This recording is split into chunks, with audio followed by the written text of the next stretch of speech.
न्यायालय अक्सर ये कहते हैं कि किसी भी जमानत को देखते हुए ग्रेविटी ऑफ ऑफेंस, साक्ष्य को टेम्पर्ड करने की स्थिति, और जैसा भी प्रोसिक्यूशन ने कहा है सर, डॉक्टर और पुलिस तो हमारी जद में नहीं है, और जिनका नाम आप ले रहे हैं सर, उनके भी साक्ष्य कराए गए हैं घटना के 6 माह बाद। जी साक्ष्य तो पढ़ रहे हैं।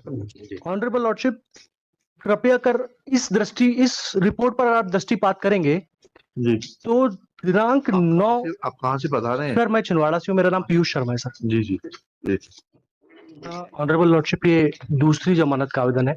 प्रथम जमानत आवेदन पर इस आधार पर निरस्त किया गया था कि डीएनए रिपोर्ट पॉजिटिव आई थी, लेकिन उस समय माननीय न्यायालय के समक्ष उन तथ्यों को प्रदर्शित नहीं किया गया। मैं माननीय न्यायालय की अनुमति से चाहूंगा कि कुछ तथ्य मैं माननीय न्यायालय के समक्ष रख सकूं। बताएं, प्लीज बताएं।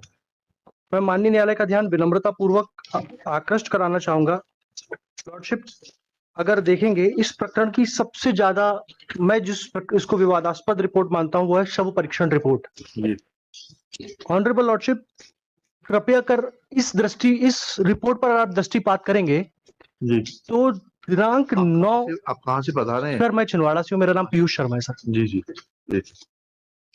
लॉर्डशिप, इस मृतिका की पोस्टमार्टम दिनांक 9/4/2021 को 3 डॉक्टरों की टीम द्वारा रात 11:30 बजे की गई। लॉर्डशिप, सबसे पहला प्रश्न उठता है माननीय न्यायालय के समक्ष, ये माननीय न्यायालय के समक्ष अभियोजन ये बात नहीं बता पाया कि आपको रात 11:30 बजे, जहां पर पर्याप्त रोशनी और पर्याप्त प्रकाश की व्यवस्था उपलब्ध नहीं थी, बिना किसी मजिस्ट्रेट की परमिशन लिए आपने पोस्टमार्टम रिपोर्ट कैसे कंडक्ट की? पहला सवाल मेरा माननीय न्यायालय के समक्ष ये है। दूसरा लॉर्डशिप, ये कहते हैं अपनी ही इस रिपोर्ट में कि 100% बर्न इंजरी का केस है। लॉर्डशिप, श्रीमान माननीय न्यायालय से मैं इसी परीक्षा का तीसरा नंबर का जो पेज है उस पर आपका ध्यान आकृष्ट कराना चाहूंगा। ये लिखते हैं कॉलम नंबर 11 में बाहरी और भीतरी जननेंद्रिय, उसमें ये अलग स्याही से लिखते हैं एनएडी, जिसका अगर माननीय न्यायालय के समक्ष मैं अर्थ स्पष्ट करता हूं तो वो लिखते हैं कि नॉट एनी एबनॉर्मेलिटी डिटेक्ट, लेकिन अगले ही नीचे ही कोई अन्य व्यक्ति लिखता है कि vaginal slide prepared and sealed handed over to police lady Sangeeta. Lordship, रात 11:30 बजे पोस्टमार्टम हो रहा है, लेकिन फिर मैं माननीय न्यायालय का ध्यान विनम्रता पूर्वक आकृष्ट कराना चाहूंगा सर, संगीता युवनाती की जब्ती पर अगर आप दृष्टिपात करते हैं लॉर्डशिप, तो ये देखेंगे कि ये पोस्टमार्टम के पहले दोपहर 3:50 पर हो गई थी, जबकि पोस्टमार्टम रात 11:30 बजे हो रहा है। तो पुलिस के पास किसी भी महिला के वेजाइनल स्लाइड बनाने की क्या क्षमता थी? माननीय न्यायालय के समक्ष अभियोजन इस बात को स्पष्ट करने में पूर्णतया विफल रहा है कि पोस्टमार्टम तारीख बताइएगा सर। 9/4/21 को 3:30 पर वेजाइनल स्लाइड प्रिपेयर कर रहे हैं सर। अच्छा, लेकिन कॉलम नंबर 13 में आप देखेंगे, कॉलम नंबर 13 में नमूना सील की जगह संगीता अंकित है, लेकिन थाने की सील नहीं लगी हुई है। माननीय न्यायालय से मैं विनम्रता पूर्वक आग्रह करना चाहूंगा, मेरा निवेदन है सर, ये चूंकि मेरा पहला अवसर है इसलिए अगर कोई दृष्टता हो तो क्षमा करें। आप बिल्कुल आराम से बहस करिए सर, डोंट वरी। लॉर्डशिप, मैं पहली चीज ये जो मैंने तैयारी की थोड़ी सी, डॉक्टर पारिक और मोदी हैं, इनके मुताबिक जब इन्होंने अपनी किताब लिखी थी जिस पर ये डॉक्टर्स पढ़ाई करते हैं, इनमें इन्होंने लिखा था कि शुक्र के धब्बों की परीक्षा।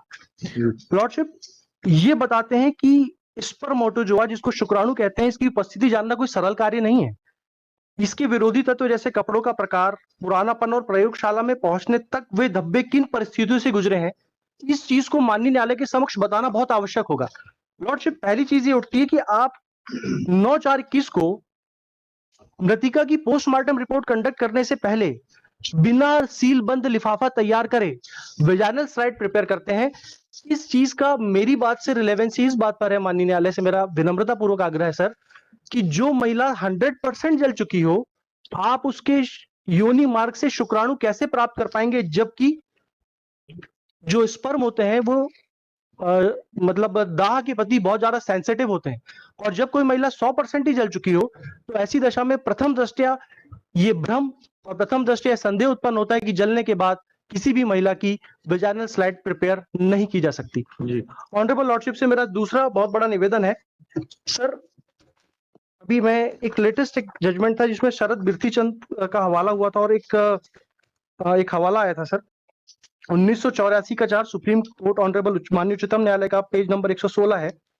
इसमें माननीय उच्चतम न्यायालय ने कहा है कि किसी माननीय न्यायालय के समक्ष अगर आप कोई भी प्रकरण पेश करते हैं जिसमें आप परिस्थिति जन्य साक्ष्यों की बात करते हैं, तो माननीय न्यायालय के समक्ष अभियोजन को यह स्पष्ट तौर पर बताना पड़ेगा कि केवल आप कह देने मात्र से कि कोई व्यक्ति अभियुक्त है, कह देने मात्र से कि कोई रिपोर्ट अभियुक्त के खिलाफ है, आप उसको अभियुक्त साबित नहीं कर सकते जब तक कि आपके पास चेन बाय चेन, कड़ी बाय कड़ी और साक्ष्य बाय साक्ष्य माननीय न्यायालय के समक्ष संदेह से परे कोई चीज प्रमाणित नहीं होती है।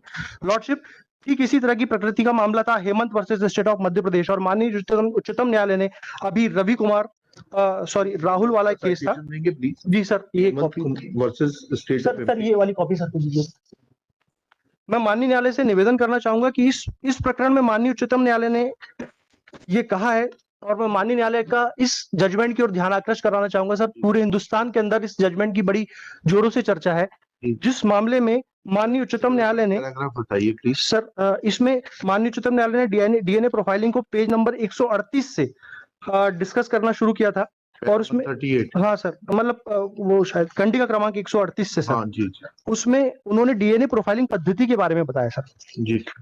माननीय उच्चतम न्यायालय का ऐसे मामलों के बारे में कहना था कि डीएनए किया जाता है, ये कोई बहुत बड़ी बात नहीं है, लेकिन डीएनए को करने के लिए और माननीय न्यायालय के समक्ष डीएनए की सत्यता को प्रमाणित करने के लिए इसकी आपको सबसे पहले ये बताना पड़ेगा कि जो स्लाइड है, जो नमूना है, उसको विधिवत संरक्षित किया गया, उसको विधिवत लैब तक पहुंचाया गया, क्योंकि डीएनए एक ऐसे अणु होते हैं जो शरीर के किसी भी तरल भाग द्वारा गुजरते रहते हैं। इसी तरह डीएनए का पॉजिटिव आ जाना किसी अभियुक्त को दोषी ठहराए जाने के लिए पर्याप्त नहीं होगा जब तक कि ऐसी संपूर्ण परिस्थितियों को माननीय न्यायालय के समक्ष स्पष्ट ना कर दिया गया हो।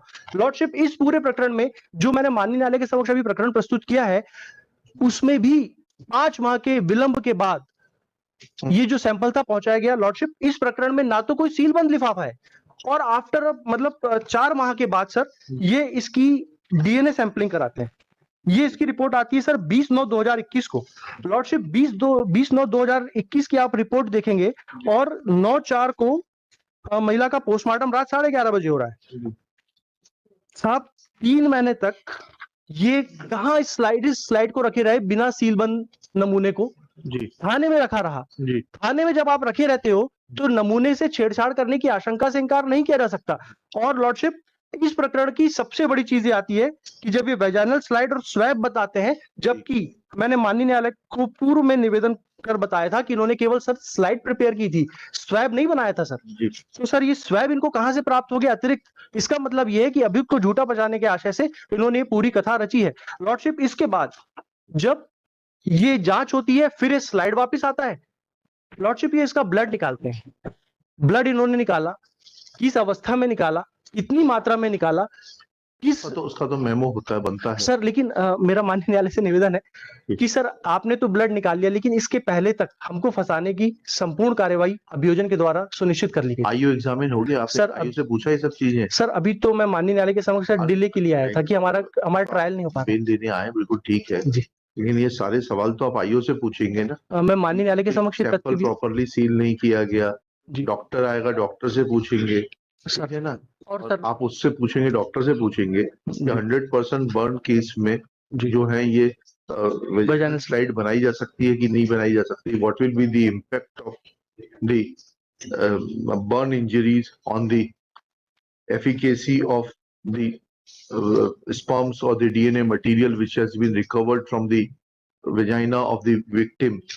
तो ये सब बातें तो आप वहां पूछेंगे। मैं माननीय न्यायालय से एक विनम्रता पूर्वक और एक निवेदन करूंगा। आप घटना बताते हैं साहब, अभियोजन घटना बता रहा है, जिस दिनांक की घटना बता रहा है, ये बता रहा है सर। मैं माननीय न्यायालय से निवेदन करना चाहूंगा, माननीय न्यायालय ने अपने सुस्थापित सिद्धांतों पर बताया है कि जब आप कहते हैं तो संदेह से परे प्रकरण को माननीय न्यायालय के समक्ष प्रस्तुत कीजिए। लेकिन सर, संदेह से परे नहीं है सर, ये प्रथम दृष्टया की बात कर रहा हूं सर। आप बता रहे हैं कि जो अप्रैल 2021 जिस समय पूरा लॉकडाउन लगा हुआ था, उस दिन आप लॉकडाउन के समय में घर में लड़की को अकेला छोड़कर कहीं जाते हैं।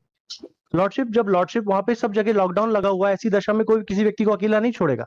लेकिन तीसरी बात, मेरा माननीय न्यायालय से सिर्फ एक बात कहनी है कि जब आपके पास पोस्टमार्टम रिपोर्ट आ गई, आपने फैब्रिकेटेड स्टोरी बनाते हुए अभियुक्त को ब्लड सैंपल कराया जिसमें भी काफी विलंब हुआ। ऐसी दशा में अभियुक्त माननीय न्यायालय से रहम की पात्रता रखता है क्योंकि इसका सर कोई आपराधिक रिकॉर्ड नहीं है। माननीय न्यायालय से मेरा इस बात के लिए भी विनम्र आग्रह है कि सर आज एक जो लड़का बहुत मेहनतकश मजदूरी के साथ अपना जीवन यापन करता है, उसको जिन आधारों पर माननीय न्यायालय के समक्ष उसका प्रकरण प्रस्तुत किया गया है, वो रहम के आधार पर और इस सद्भाविक आधार पर कि उसको लगभग 1 वर्ष हो गया है। ऐसी दशा में भी हम शायद माननीय न्यायालय से रहम की पात्रता रखते हैं। सर जो जितना आर्गुमेंट ले रहे हैं सर, उससे तो सब डॉक्टर और आईओ ही बता पाएगा। बाकी मेरिट पे तो सर जो दो विटनेस हैं, प्राची और हसिता, इनकी जो सहेली है, इसने पूरा बताया। क्या बताया, पढ़िए।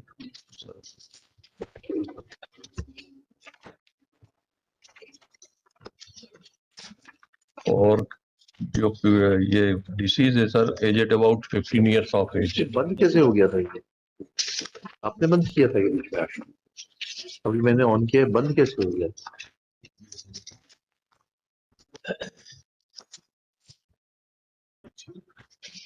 मैं माननीय न्यायालय से एक बात और कहना चाहूंगा। माननीय न्यायालय अक्सर ये कहते हैं कि किसी भी जमानत को देखते हुए ग्रेविटी ऑफ ऑफेंस, साक्ष्य को टेम्पर्ड करने की स्थिति, और जैसा भी प्रोसिक्यूशन ने कहा है सर, डॉक्टर और पुलिस तो हमारी जद में नहीं है, और जिनका नाम आप ले रहे हैं सर, उनके भी साक्ष्य कराए गए हैं घटना के 6 माह बाद।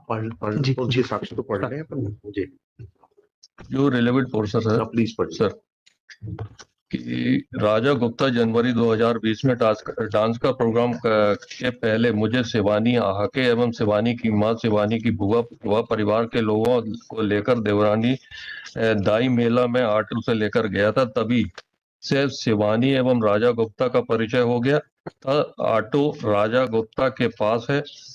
कक्षा 10वीं पास करने के बाद हम लोग एडमिशन कक्षा 11वीं इस स्कूल में हो गया था। कक्षा 11वीं में प्राची भी एडमिशन ले ली थी। मैं, प्राची व शिवानी आके तीनों अच्छे दोस्त थे।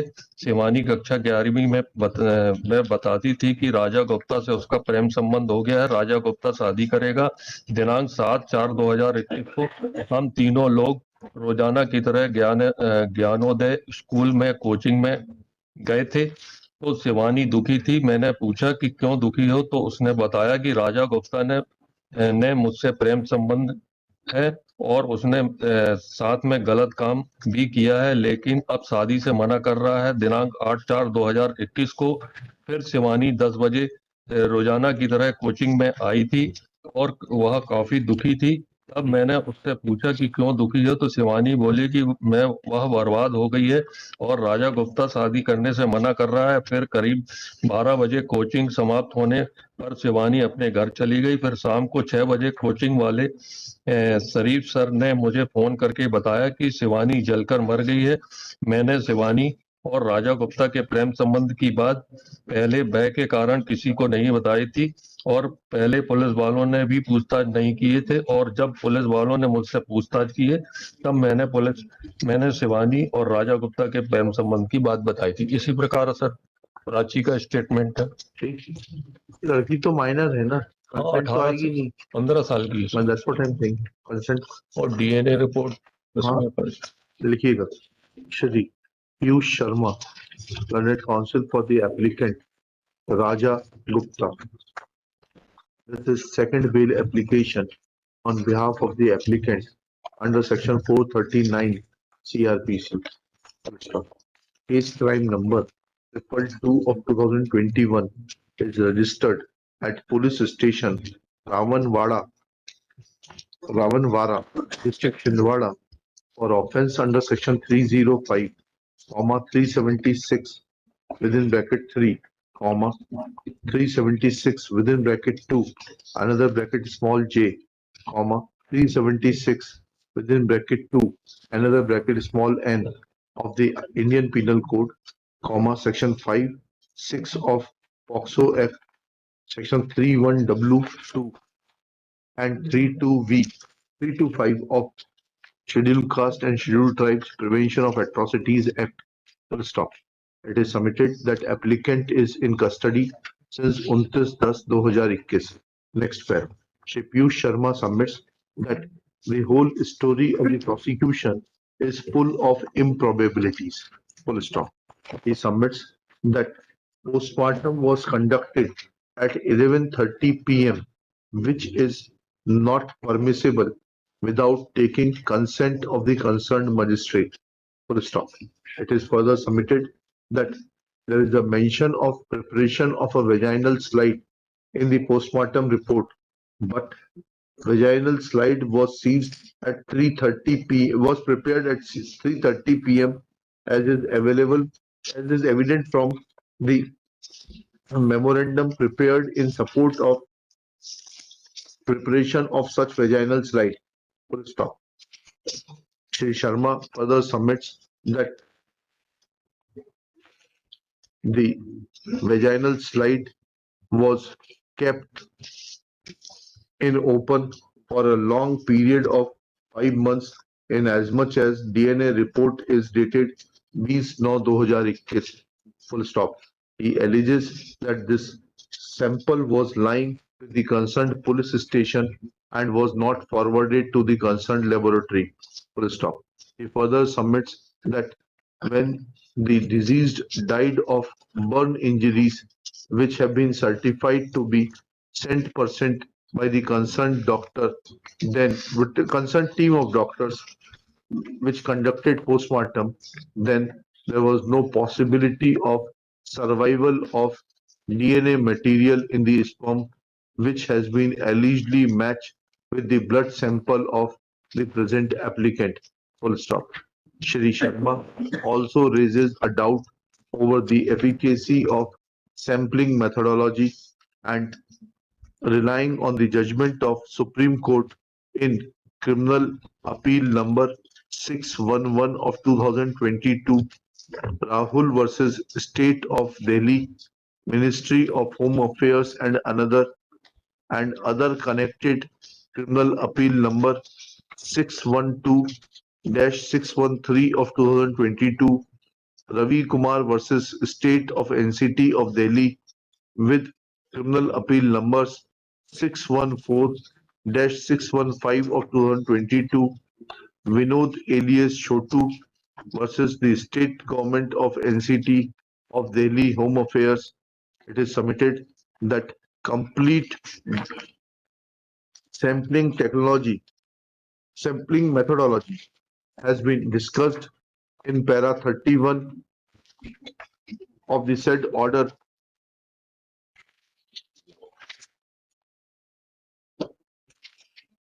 Full stop. Honorable Supreme Court has exhaustively quoted relevant paragraphs from another judgment of Supreme Court in Manoj and others versus State of Madhya Pradesh bracket में 2022 bracket close SCC online SC 677, and reading this, it is submitted that there is neither for adherence of the protocol for taking samples for DNA testing, nor there is any material to point out guilt of the present applicant. Full stop. It is submitted that present applicant is a self-employed person. He is young, is a youth of aged about 21-22 years. He be enlarged on bail. Next paragraph. Shri Ajay Kumar Tamrakar, learned penal lawyer for the state, submit that statements of two of the friends of the deceased Shivani are available on record, namely Prachi and Archita, who have expressed in their statements that deceased was having a filial relationship with the present applicant, who was driving auto at the relevant point of time, which they used to engage to travel up to their school. Next, it is submitted that deceased had confided in them that he had established physical relationship with her and thereafter refused to marry her. Full stop. It is submitted that all these facts require detailed elaboration and evidence of these witnesses namely Archita and Prachi, is vital to the case of the prosecution, and if present applicant is enlarged on bail, then he will try to tamper with the evidence. Next para. It is further submitted that all the arguments raised by learned counsel for the applicant Shri Piyush Sharma are matter of evidence and they cannot be decided at the time of deciding this bail application. Next, after hearing learned counsel for the parties and going through the record, it is evident that first bail application was dismissed due to finding of the concerned SFSL laboratory that DNA material found on the vaginal slide matches with the DNA material collected from the present applicant. Full stop. There is no change of circumstance. Though Shri Piyush Sharma has vehemently argued and has tried to raise doubt about the efficacy of the sampling procedure. Full stop. However, this efficacy of sampling procedure can be tested before the trial court and not in an bail application. Therefore, for the present, taking this fact into consideration that deceased was a minor aged about 15 years, there is evidence of establishment of physical relationship which has been confirmed in the form of DNA report, it cannot be said that applicant is not guilty or prima facie not guilty of the offences charged with. Full stop. Application fails and is dismissed. Obelisk.